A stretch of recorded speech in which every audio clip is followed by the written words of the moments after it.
Bonjour à tous et bienvenue pour cette 7e émission de On parle déco. Vous êtes de plus en plus nombreux à me suivre dans cette belle aventure et ça fait plaisir. Et comme pour tous nos rendez-vous, je vous propose de parler de décoration, mais pas seulement. Cette semaine, direction Bordeaux pour découvrir la superbe maison de Marie-Charlotte et de sa petite tribu, au programme Rénovation et Inspiration.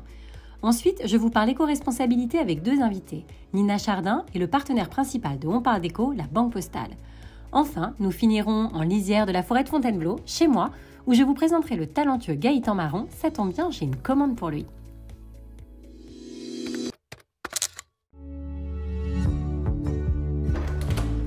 Bienvenue, je t'accueille pieds nus.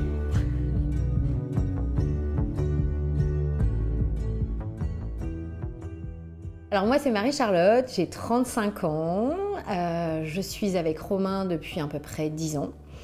On a deux petites filles, Constance et Victoire, et on vit à Bordeaux depuis 3 ans. On cherchait une maison typiquement, si je peux dire, bourgeoise bordelaise, c'est-à-dire vraiment ces maisons sur les boulevards, voilà, qui sont très hautes de plafond, qui sont moulurées, parquet, cheminée. C'était important pour nous de redistribuer les pièces. Et casser ici, cette grande ouverture vers le jardin, on a bossé.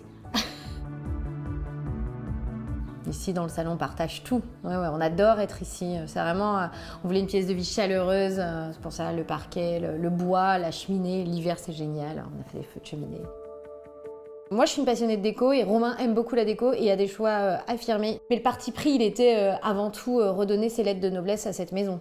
Moulure, Romain s'est mis en tête de chiner des radiateurs anciens parce que tout avait été dénaturé avec des radiateurs vraiment pas beaux.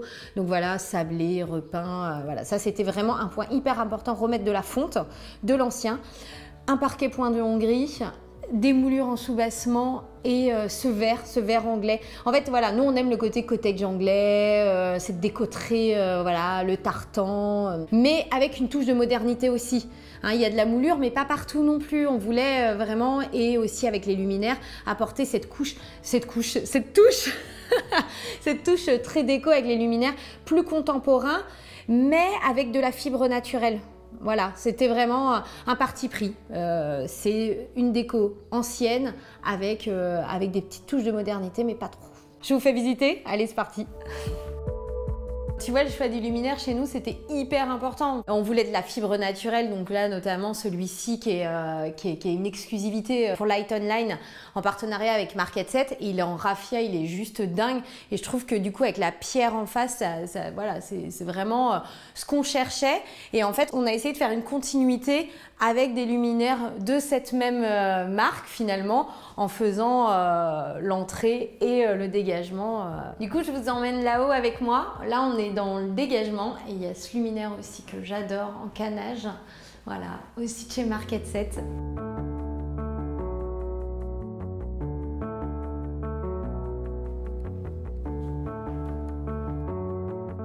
Et voilà, là on est dans notre chambre. C'était 2 chambres à la base. Voilà, il y avait une alcôve qui séparait ces 2 pièces. Ici, il n'y avait pas du tout cette verrière. Hein. C'était vraiment 2 petites lucarnes qui apportaient la lumière dans cette chambre. Il y avait déjà une salle de bain, mais qui n'était pas du tout faite comme ça. Et nous, on a décidé de casser les 2 alcôves.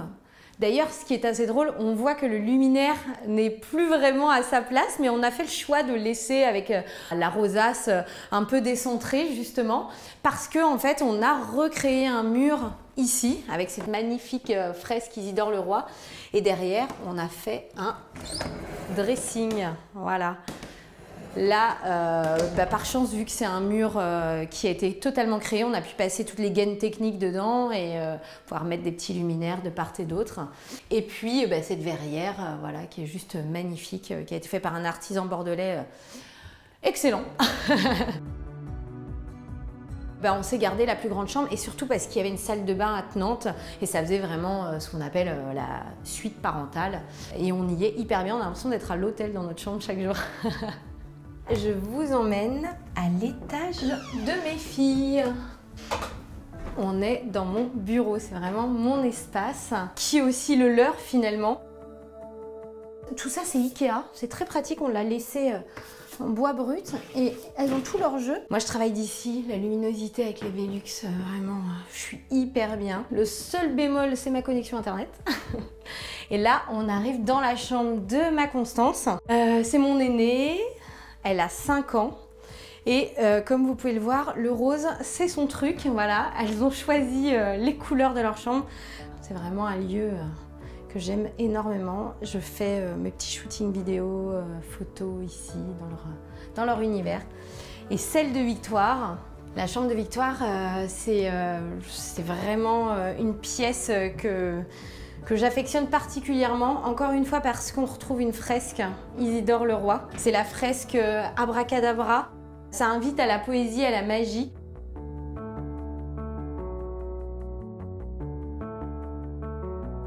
Et le clou du spectacle dans cette chambre, c'est Romain qui leur a fait une petite cabane derrière. Tout a été cassé pour tout refaire. Bien évidemment, on s'est fait aider d'une architecte pour redistribuer les pièces. On a placé la salle de bain ici et tout est parti de ce carrelage en patchwork qui fait un peu Elmer l'éléphant. Voilà, c'était un déstockage. Puis toutes ces couleurs ont donné le ton à cet étage.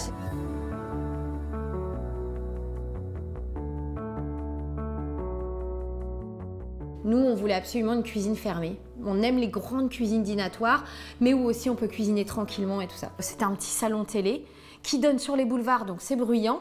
Et une cuisine, c'est bruyante, donc on trouvait qu'elle avait sa place là-bas. Encore une fois, notre architecte a eu de superbes idées, notamment ces grands placards, là, sur toute la hauteur. Vous voyez le travail du menuisier aussi avec ses découpes. On avait déjà ce luminaire, je pense que beaucoup connaissent, petite friture, qui est magnifique, qui était dans notre salon auparavant. Donc du coup, cette cuisine, c'est vraiment des éléments du commerce mélangés à des éléments faits par un menuisier et dessinés par notre archi. Et en fait, il y a vraiment cette petite vie qui se passe sur les banquettes.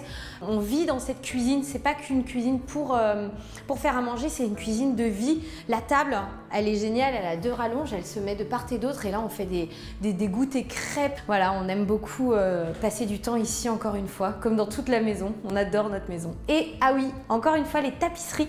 Parce que vous savez, dans toute la maison, j'adore les tapisseries. Celle-ci et son petit côté anglais, toujours le vert, voilà, qui vient de chez Cézanne.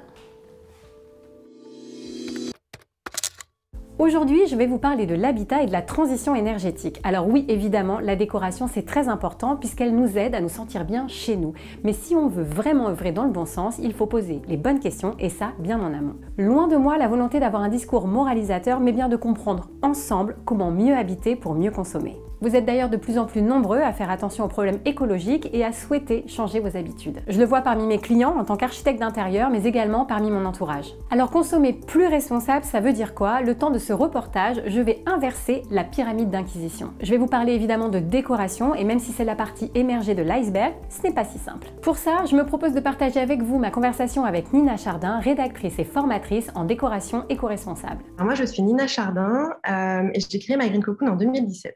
À l'origine, c'était ce qu'on va appeler un blog, puisque l'idée, en fait, c'était de parler de décoration écologique. Moi, j'ai eu une sorte de déclic, en fait, quand je me suis rendu compte que je consommais bio, que j'étais plutôt dans une démarche éco-responsable et que j'achetais des babioles ou des choses made in China, faites dans des conditions qu'on ne connaît pas vraiment. Et donc, j'ai commencé à m'intéresser à ce sujet-là. Et en fait, tout ce que je trouvais sur la décoration écologique n'était pas très sexy, en fait. Ou alors les informations étaient assez techniques, donc c'était assez compliqué de bien comprendre vraiment ce que ça voulait dire. Et je me suis dit, il y a vraiment un manque. Enfin, moi, en tant que consommatrice, j'aimerais en fait comprendre vraiment ce qu'il y a derrière les objets de déco que j'achète. Et surtout, je suis convaincue qu'on peut décorer de façon à la fois écologique et belle. Et c'est là où moi, je trouve ça très compliqué, même en tant que professionnel, parce que pour avoir vraiment le sourcing, pour vraiment savoir quelles sont les marques qui sont dans le vrai, dans le juste, parce qu'il y en a beaucoup, c'est un coup de com', clairement. Donc, c'est pas simple. Et toi, je sais que tu as missionné vraiment pour trouver les bonnes marques, pour trouver les bons matériaux. Donc voilà, donc, l'idée, c'était que tu puisses nous éclairer. Alors déjà, il y a une chose quand même qui me semble importante de noter, c'est qu'une décoration éco-responsable, ça passe forcément par prioriser le réemploi. Dans le sens où le meilleur déchet est celui qu'on ne produit pas. Donc forcément, tout ce qui est vintage, d'occasion, ça va être la priorité. Et après, aujourd'hui, il y a aussi des marques qui font ce qu'on appelle de l'upcycling. Donc l'upcycling, ça veut dire que tu réutilises la matière qui était autrefois utilisée pour autre chose et tu fais un nouvel objet avec. Donc ça, c'est vraiment finalement la démarche la plus écologique puisque tu ne viens pas chercher de la nouvelle matière première. Ensuite, effectivement, tu vas pouvoir acheter des objets neufs éco-responsables. Et là, ce qu'il y a, c'est qu'il y a ce dont tu parlais, en fait, c'est du greenwashing, c'est-à-dire des marques qui utilisent des prétextes, des arguments pour nous faire croire que c'est écologique. Et en fait, quand on creuse un peu, c'est très discutable. Parmi les plus courants, ça va être le bois, typiquement, ou ça va être matière naturelle. Matière naturelle, c'est quelque chose qu'on voit aujourd'hui partout. Et ça, malheureusement, c'est pas suffisant, en fait, pour dire qu'il y a une démarche écologique derrière. Il y a peut-être un critère, enfin, un prisme qui est intéressant, alors qui est peut-être un petit peu difficile pour un consommateur à appréhender, mais qui en fait est assez évident, c'est-à-dire en fait de considérer toutes les étapes du cycle de vie du produit. Donc c'est de se dire d'où vient la matière première au tout début, ensuite comment c'est fabriqué et où c'est fabriqué, puisque quand c'est fabriqué loin, il y a un impact carbone effectivement plus important. Et ensuite cet objet-là, une fois même qu'il est créé, comment je m'en sers, est-ce qu'il consomme de l'énergie, est-ce que et en fin de vie, est-ce que je peux le recycler, par exemple, ou est-ce que je peux le réutiliser? Est-ce que l'objet est solide? Parce qu'un objet solide, ça veut dire qu'on va pouvoir le garder longtemps, alors que, et donc forcément, qui sera moins impactant sur la planète qu'un objet qu'on va garder 3 mois parce qu'il est de mauvaise qualité, même s'il est en matériaux éco-responsables, entre guillemets. Donc voilà, donc c'est vraiment une vision globale, en fait. L'écologie, c'est pas seulement de dire les matériaux sont écologiques, c'est des matériaux biosourcés. On entend beaucoup ça aussi en ce moment. C'est pas suffisant, en fait. Ça, c'est une vision très... C'est réducteur. C'est trop réducteur, exactement. Exactement. C'est vraiment une considération globale de l'objet. Dans un projet de décoration, ça va être aussi dans l'habitat, quelle est l'utilité de chaque chose. Si on veut aller plus loin, en fait, les matériaux vont aussi dégager de la chaleur ou pas. Donc, par exemple, il va pouvoir y avoir des principes de revêtements muraux, de revêtements de sol qu'on va pouvoir utiliser pour garder la chaleur, par exemple dans les pays froids, et du coup, consommer moins de chauffage. Donc, en fait, il y a vraiment une vision très globale de mon habitat de façon écologique et pas seulement pièce par pièce. Donc, je pense qu'il faut vraiment avoir une vision holistique ou globale de sa décoration. Mais au final, vu que toi, tu le pratiques, est-ce que c'est quelque chose de compliqué? Parce que ça aussi, on me le dit, on me dit oui, mais c'est compliqué, ou alors c'est cher. Comment on peut désacraliser tout ça et le mettre à la portée de tout le monde, tout en sachant que je pense que personne n'est parfait. Voilà, on essaie, il faut juste faire au mieux et être le mieux informé possible pour être dans le droit chemin, quoi. Alors, je pense qu'il n'y a pas de secret, il faut quand même s'informer, en fait. Il faut arriver à prendre des informations. Ce que j'essaye de faire sur mon compte Instagram, c'est des posts anti-greenwashing. Donc, justement, c'est pour mettre en lumière les éléments les plus courants. Et je pense qu'une fois qu'on a en tête au moins les usages abusifs les plus courants, on peut déjà arriver à dénouer le vrai du faux. Aujourd'hui, j'ai 400 marques qui sont référencées. Il y en a 400 autres qui sont en train d'être triées. Donc, il y en aura bientôt 800. On n'est pas sûr est-ce que c'est écologique ou non, on va être plus sur la transparence, c'est-à-dire on va dire ça c'est bien fait, ça c'est moins bien fait. En fonction de ton projet, en fonction de ton budget, en fonction des contraintes et des partis pris de chacun, je pense qu'en fait il faut juste essayer de faire du mieux qu'on peut et pas forcément viser la perfection et se déculpabiliser par rapport à ça. Je vois beaucoup de personnes qui différencient en fait l'écologie de l'humain. Pour moi, c'est la même chose, en fait. Les deux sont interreliés. Si tu veux que l'écologie puisse fonctionner, il faut que l'humain soit bien. Et je pense que c'est aussi quand l'humain va mal, justement, qu'il a un mode de vie qui est complètement déconnecté de la nature et de l'environnement, en fait. Donc, pour moi, en fait, c'est les deux. Il faut arriver à les rassembler et, voilà, et trouver une logique pour que les deux soient bien, en fait. C'est ça l'idée. Tu parlais d'une liste de 400, de bientôt 800 marques. Cette liste, on peut se la procurer sur ton site, je suppose? Alors, cette liste-là, en fait, elle est intégrée à la formation en ligne que je propose. Cette formation, elle est pour l'instant pour les professionnels et bientôt pour les particuliers, c'est ça? Exactement. Dans cette formation-là, en fait, c'est une formation en 5 modules qui s'accompagne aussi d'une base de données en ligne. Et pour chaque marque, on passe en revue ce qui est bien fait et ce qui est un peu moins bien fait. Et pour le particulier, est-ce que tu aurais... quelques tips à nous donner pour une déco éco-responsable? Alors moi, ce que je préconise, c'est quand même tout d'abord de désencombrer chez soi, en fait de trier. Parce que souvent, on a juste beaucoup de choses. L'idée, ça va être déjà de prendre conscience de ce qu'on possède. Peut-être qu'on va retrouver des choses qu'en fait on aime et qu'on a envie de remettre dans sa déco, qu'on a envie de remettre chez soi. Et voilà, et on n'a pas besoin d'aller faire un tour dans les supermarchés. Donc ça va être la première chose. Et quand on désencombre chez soi, je pense qu'on désencombre aussi dans sa tête. Donc ça fait aussi beaucoup de bien, mine de rien. Et ensuite, l'idée, ça va être effectivement de privilégier le réemploi dans la mesure du possible. Aujourd'hui, il y a quand même beaucoup de choses, même assez neuves, entre guillemets, qui sont vendues d'occasion. Donc je pense que ça reste à la portée de tous les styles d'acheter d'occasion, en fait. Ce n'est pas uniquement le style vintage. Donc ça, c'est important aussi de le notifier. Aujourd'hui, il y a aussi des réseaux qui se développent pour des matériaux de seconde main, pour des revêtements de sol, des revêtements de murs. Donc voilà, il y a vraiment une logique d'upcycling qui est en train de se mettre en place dans l'univers de la déco et de la rénovation. Et ensuite, ça va être voilà, d'acheter du neuf éco-responsable tout en prenant en compte du coup cette réflexion globale sur le produit, de toutes ces étapes tout au long de sa vie. Et surtout, ce que je conseille aussi, c'est de s'écouter parce qu'aujourd'hui, je pense qu'on sait ce qui nous fait du bien, on sait ce dont on a besoin et pour que ça déco, en fait, il faut s'écouter, je pense. Super. Bah, merci. On finira sur cette belle phrase parce que c'est vrai que c'est très important dans la déco de se faire plaisir, de se sentir bien chez soi. Merci beaucoup, Nina. Et puis, de toute façon, je pense qu'on se reverra très vite. À bientôt. À bientôt. Maintenant que nous en savons davantage sur la décoration, je vous propose de découvrir la partie immergée de l'iceberg. Parce qu'une maison, un appartement, c'est avant tout fait pour nous protéger et nous offrir par exemple un confort thermique. Il faut se poser les bonnes questions dès le début ou en tout cas dès la prise de conscience. J'ai remarqué que la prise de conscience se faisait à plusieurs niveaux. D'abord, il y a la conscience écologique et comment ne pas se sentir concerné. Mais il y a aussi la dimension économique quand on sait que des travaux énergétiques permettent de diminuer nos consommations d'énergie en termes de gaz et d'électricité. Et pour nous aider à mettre en place ces bonnes pratiques, il y a évidemment des aides de l'État, mais pas que. Je vous propose de retrouver Caroline Roux, chargée du développement chez la Banque Postale. Alors petit rappel, la Banque Postale est le partenaire principal de cette belle aventure qu'est On parle déco, et au-delà de nous aider pour tout ce qui est travaux et décoration, on se retrouve aujourd'hui autour de l'éco-responsabilité. Caroline, bonjour. Bonjour Jessica. Merci beaucoup de me recevoir. Je t'en prie. Avant de parler des actions menées par la Banque Postale en termes de RSE, je vais aller droit au but. Si j'ai envie d'améliorer mon isolation thermique ou encore de mettre des panneaux solaires ou de mettre une pompe à chaleur, concrètement, comment la Banque Postale peut m'accompagner ? En fait, depuis toujours, nous accompagnons nos clients dans la réalisation de leurs projets, que ce soit travaux ou décoration, avec des solutions de financement adaptées. Et depuis le 6 septembre dernier, donc c'est tout récent, c'est tout à fait récent, nous allons encore plus loin pour encourager en fait les initiatives éco-responsables.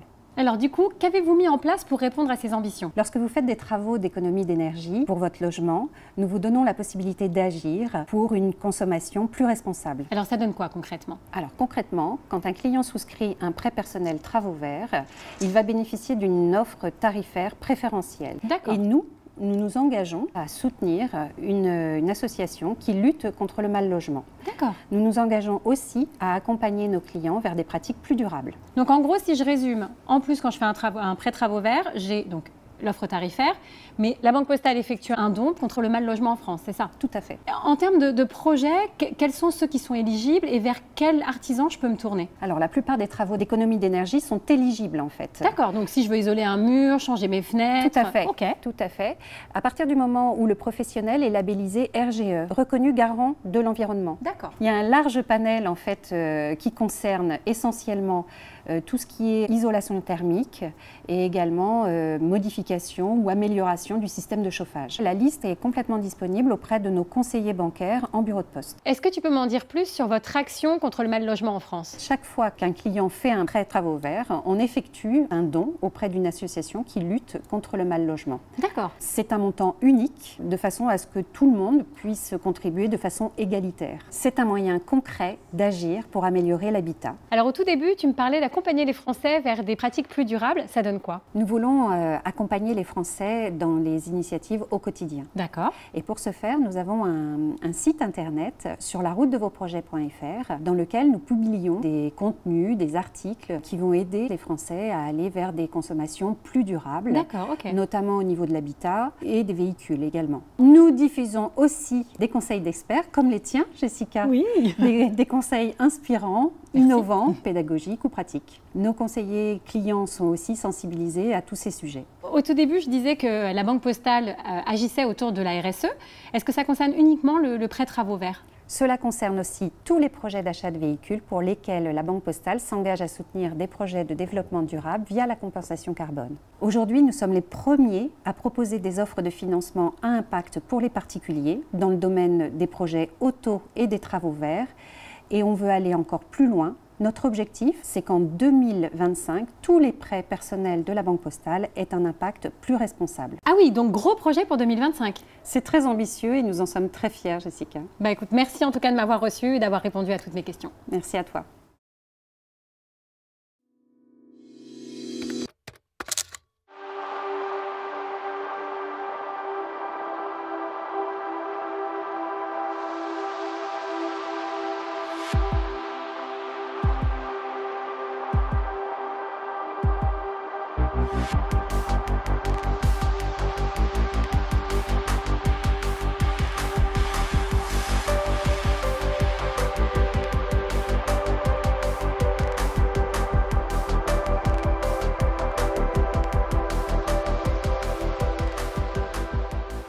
Merci d'être venu jusqu'ici, Gaëtan. Ça a commencé là, ça y est?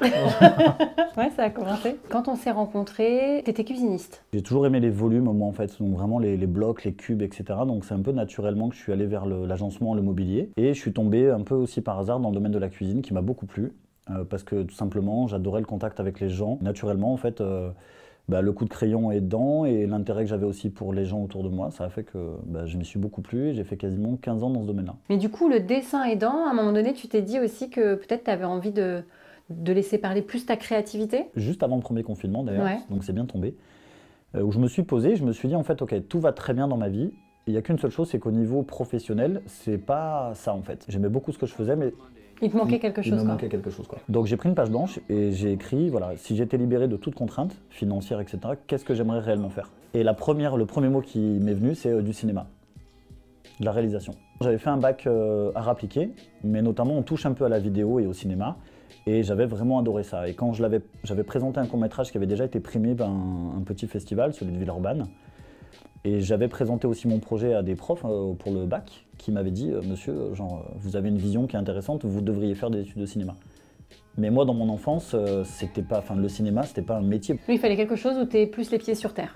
Exactement. Déjà, vouloir être designer, c'était un truc un peu fou, mais... Donc j'avais laissé ça de côté en me disant, un jour, dans une deuxième partie de ma vie, je ferai ça.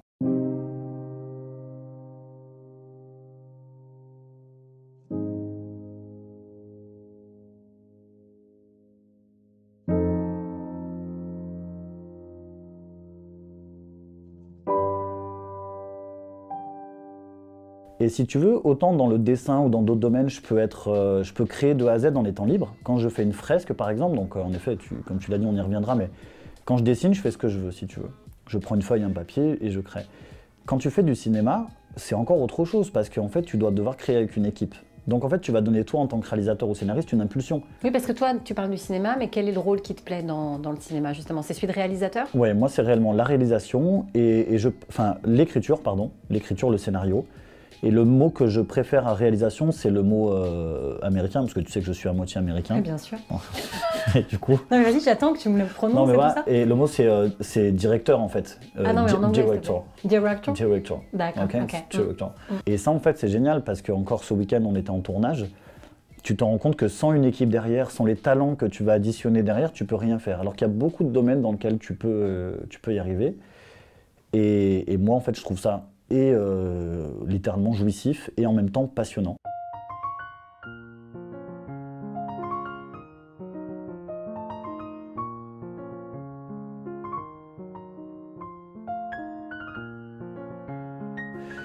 Et à l'inverse, si tu veux, quand j'ai besoin d'être seul et de travailler seul et de ne pas d'avoir pour le coup aucune contrainte, dans ce cas-là, je suis dans le domaine artistique où je vais faire des fresques, des œuvres d'art, du street art, etc. Et là, c'est complètement différent.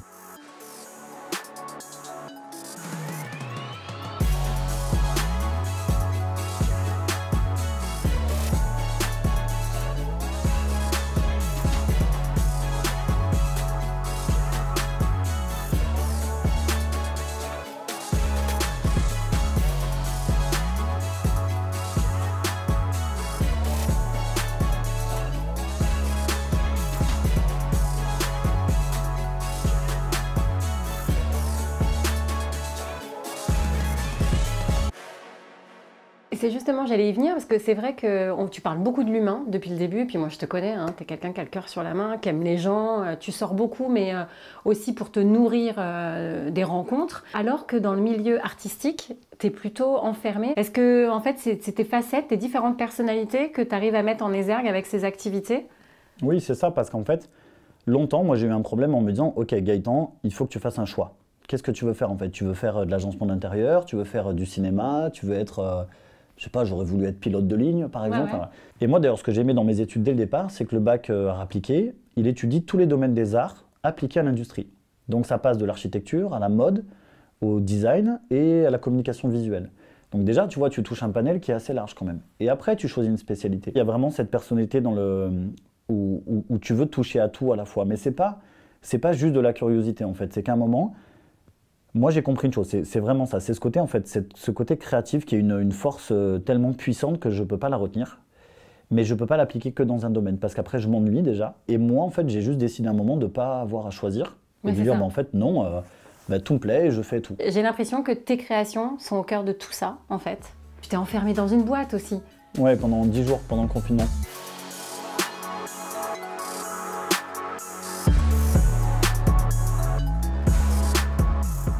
Moi, si tu veux, la vie, j'arrive pas à savoir le sens qu'elle a vraiment. Alors après, on fait des grandes discussions, mais je sais vraiment pas. J'arrive pas, j'ai pas la réponse. Donc je me suis dit, ben, au moins, tant que je suis là, si je peux un peu apporter quelque chose à la vie des autres, ben c'est bien. Alors est-ce que c'est par une fresque et changer la perspective d'un lieu? Tu vois, quand je fais une fresque dans une friche désaffectée, là, j'ai pris rendez-vous ce matin, on va aller dans un collège désaffecté, on va peindre tout un couloir entier, on va le repeindre entièrement en blanc comme s'il était tout neuf, et ensuite on va faire une fresque dedans. Bah, d'un coup, en fait, tu offres une autre vision dans un lieu où il y a eu de la vie à une époque, où il n'y en a plus, et là, d'un coup, t'en redonnes. Et les gens, après, vont dans ce lieu-là pour voir l'œuvre, en fait. Et donc, si on devait terminer cette rencontre, comment tu te définirais Gaëtan Marron? Certains diraient artiste plasticien.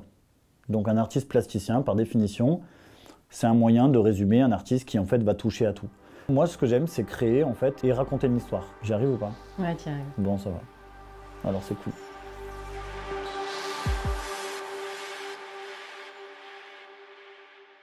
Et voilà, On parle déco, c'est terminé pour aujourd'hui. J'espère vous retrouver très rapidement. En attendant, je vous propose de nous retrouver sur les réseaux sociaux et de découvrir tous mes partenaires et tous mes invités en commentaire. À bientôt!